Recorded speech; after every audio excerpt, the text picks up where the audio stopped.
जेमसी सुनफा हिदबंग फात होई पथेने एपी जालन पथेन कन थंगबेन का सब्सक्राइबर हो जो से कसोपी हो जो से नचुंग चेबा कजानाव कंगाइलुनाव सलाम जों कहिन बिए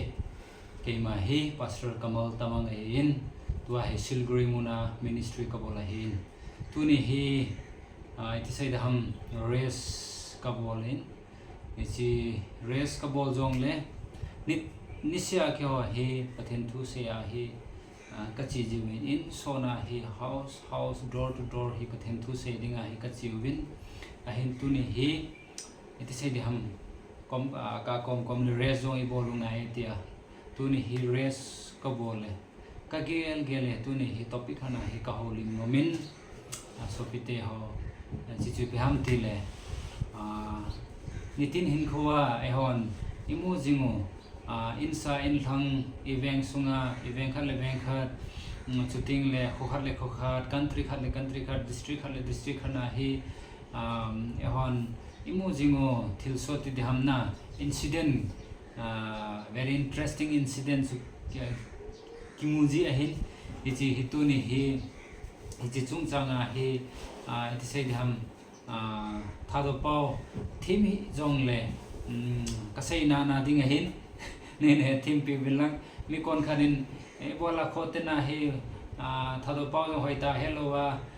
iti dana hi nasei na ham nepalia nasei jingle hello da ham nasopi ho te dinga jong फथे चंग दिवचु में नती जोंग नती उमाई थे अतम जोन हिलो मे भी सम एमोंग मिले से ना ही मी ही कोई मचा ही इते से दम एकान उमा ही हिलो हिन या सु ही जोंग ले पथेनिन ए इनकरेज दुंगजुया ही तुनी कसै दो नो ही इन नेपाली चैनल जोंग उमदा ही पोय कनेइन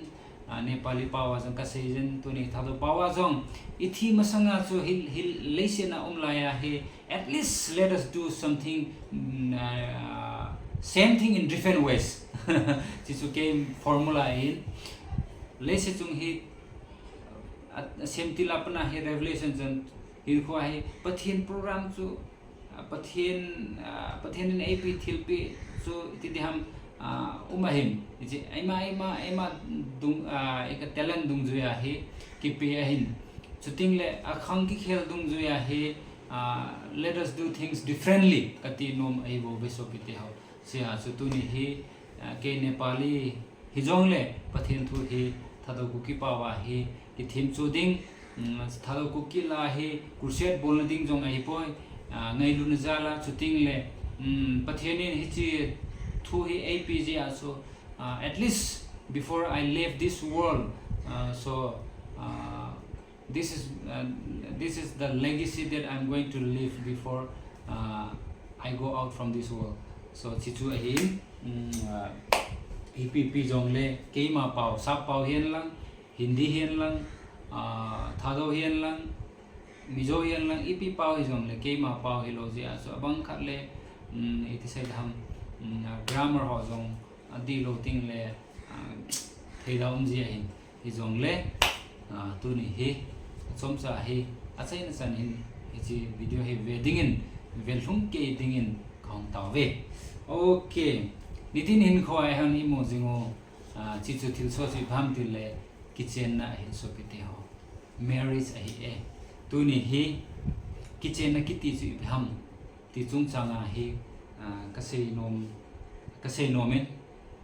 mi jo sen kitchen na kiti chu kitchen na kiti no pasal khale no me khat jam do hona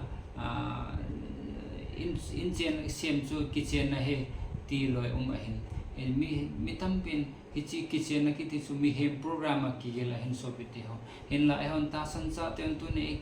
isu mil lo deu kha chi pham tile kitchen na kiti chu pathina kona he pathin program he bo be so piti ho chuti lo wale chun tu ne ehon ideita nunga gol han la ya ide ho nunga hian la pasal hi jong le ide ho jo se jo ehon kichang ji lo chula chichi bam tile pathin program lo zia chu ki chang lo he so pi theo chuti le ke jong ka gol han la ya nunga hoi ta jong ka mu hin henge mi hem khe ya chu ka de jong ka de amon ye de mai the hi jong le tu ni hi kitchen the chula kitchen the lo chula e phem tile pathin program lo zia chu a hi so pi theo ya chu tu ni hon koi ko ma nang kitchen ham ti chu hon kisi loa he chi chu pathian program a hi bo ve tia chuna ge lowa he chuna lawa he ti chu hin khomang ding en pathian wa choi ding chi jing in ti chu keiman request on kan bol no ma hin ya chu tu ni hi kitchen na kiti chu ipiham kiti chu kitchen na kiti hi pathian haudana numai le pasal ki goi job na hi e so piti ho avelin ga seng kating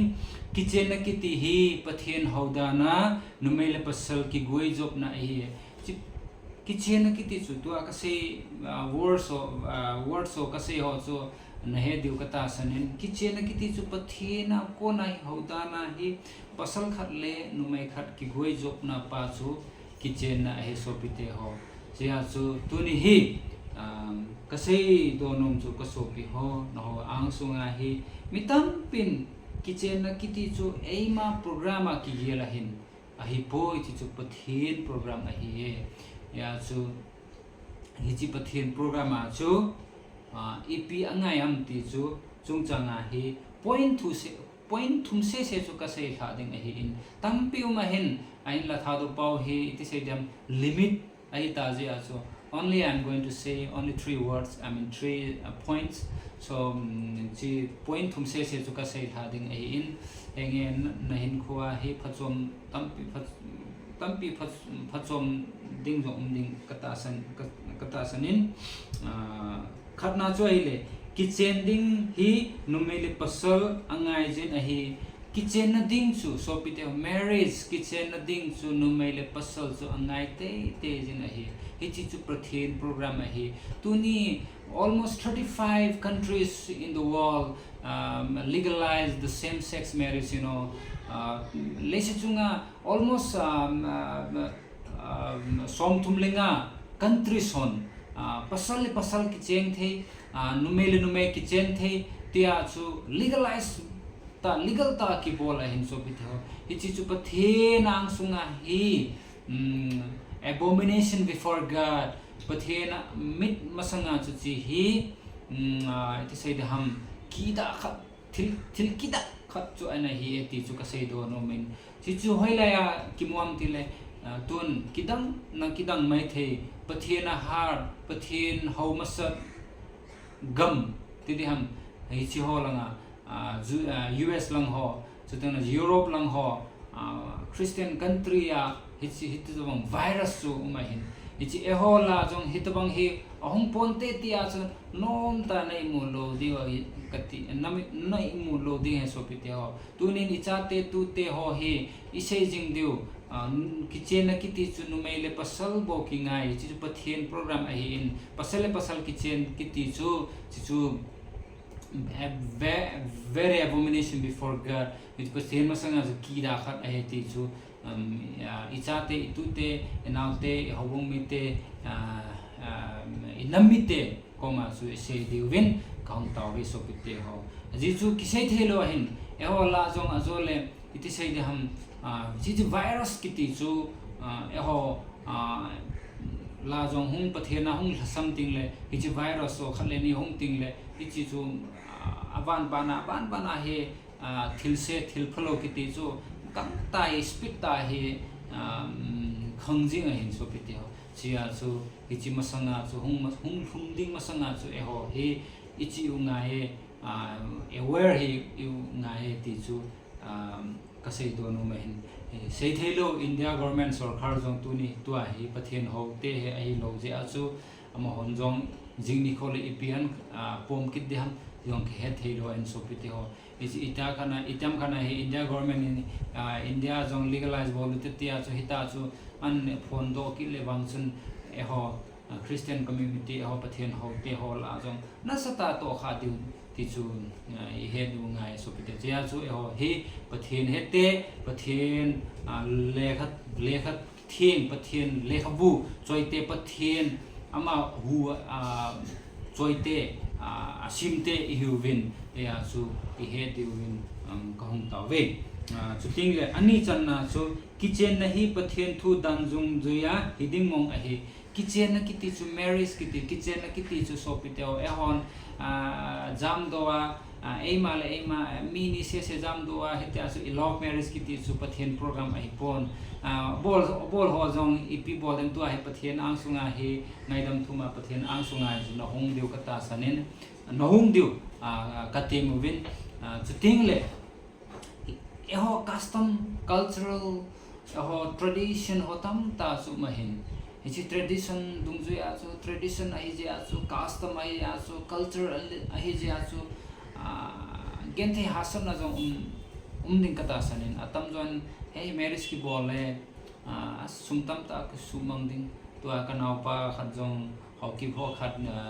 jine gun ahin tu kum he jine ding ahin ya so because of money problem I loli pia problem jo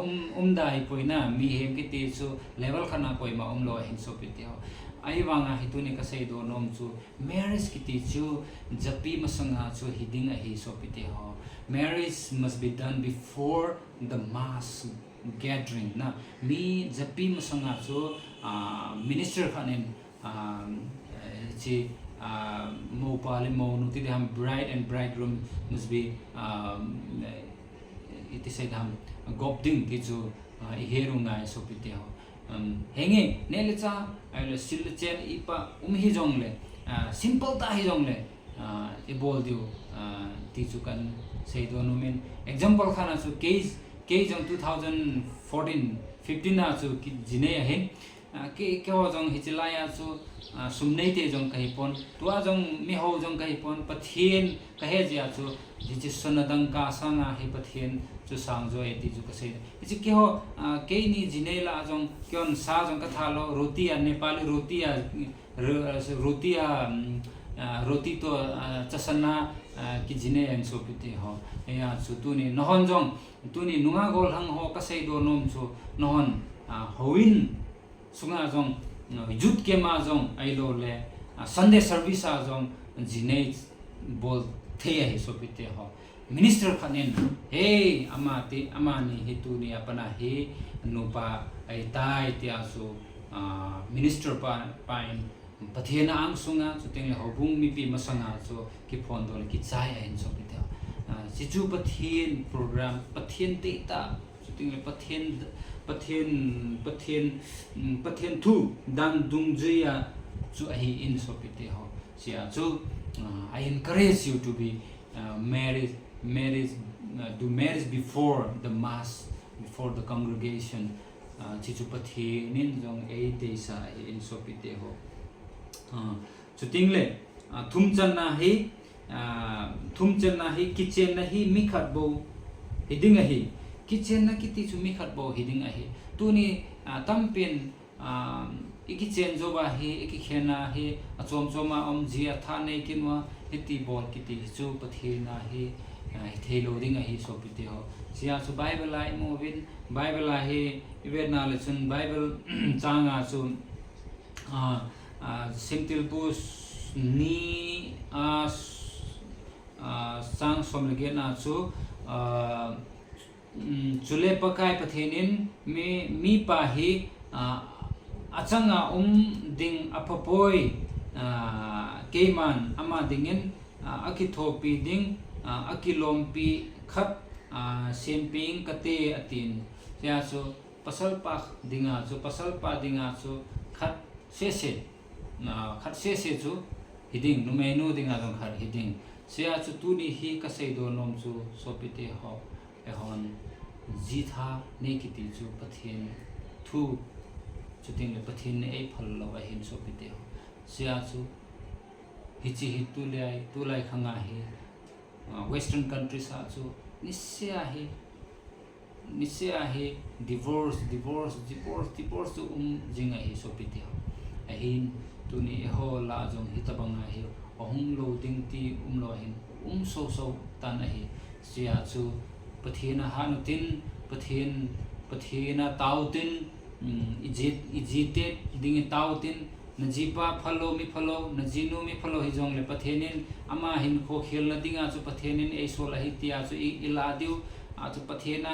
ha ta dil so a amen thipuma pathena partner dinga chu taw diu chu tingle jinei lo lai hon I he diu kha chu paham ti le video achoma hi kan se ding hi how to know God given life partner kiti chu ka se ding hin very interesting my friend so tu ni hi ka se do nom ka se do ho chu ai le paham ti le number 1 na hi kitchen na ding hi nu mele pasal angai jin Matthew bung somle ko lia chu imovin kichi ta movin nohon nasim theu bible la he ani na hi kitchen na hi pathian thu dan jung doya hiding hi chu number 2 a hi number 3 a chu kitchen na hi mi khat to bo hiding hi Genesis 2:18 chu a hi in sopi deu pathian in fathe bo hen lang hecheng se chu a hi in se khel se balum le pathian me na hi kingai dam te jai masi